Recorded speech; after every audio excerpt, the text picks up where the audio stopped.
সিলেটের বন্যা পরিস্থিতি জানবো আমাদের সহকর্মী মাহবুবুর রহমান রিপনের কাছ থেকে। তিনি আছেন জকিগঞ্জে। রিপন, জানাবেন যে বানের জল কিছুটা নেমেছে কিনা এবং বানভাসীদের দুর্ভোগ কমাতে কোনো ধরনের উদ্যোগ কি প্রশাসন নিল কিনা?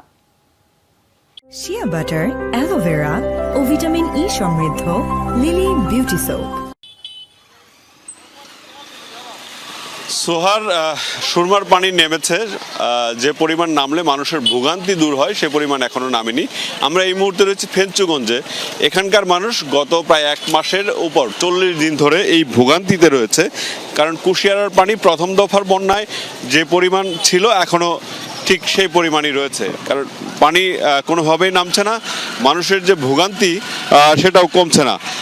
এই মুহূর্তে এই ফেঞ্চুগঞ্জ উপজেলার এই সড়কটি, এটি উপজেলার সদর এবং হাসপাতালের যে সড়ক, এই সড়কে ভোগান্তি নিয়ে লোকজন চলাফেরা করছে। এছাড়া ফেঞ্চুগঞ্জ বাজারেও প্রায় কোমর সমান পানি রয়েছে, সেটা আসলে কমার কোনো লক্ষণ দেখা যাচ্ছে না। গত সকাল 6টা থেকে এখন পর্যন্ত 2 সেন্টিমিটার পানি কমেছে কুশিয়ারার। এখনও বিপদসীমার 95 সেন্টিমিটার উপর দিয়ে প্রবাহিত হচ্ছে এই ফেঞ্চুগঞ্জে।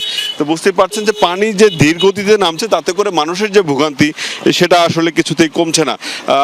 এখানকার আশ্রয় কেন্দ্রগুলোতে যারা আছেন তারা ঠিকঠাক মতো খাবার পাচ্ছেন, ত্রাণও পাচ্ছেন, কিন্তু গ্রামে যারা পানিবন্দী অবস্থায় রয়েছেন সেটা এই কুশিয়ারা তীরবর্তী 6 উপজেলাতেই এবার আমরা দেখছিলাম যে গ্রামের মানুষদের কাছে ত্রাণ পৌঁছাতে ধীর গতি আছে এবং সেখানে ত্রাণ যে পরিমাণ দরকার তার অর্ধেক ত্রাণ সেখানে পৌঁছাচ্ছে না। সোহার, ধন্যবাদ আপনাকে যুক্ত হওয়ার জন্য।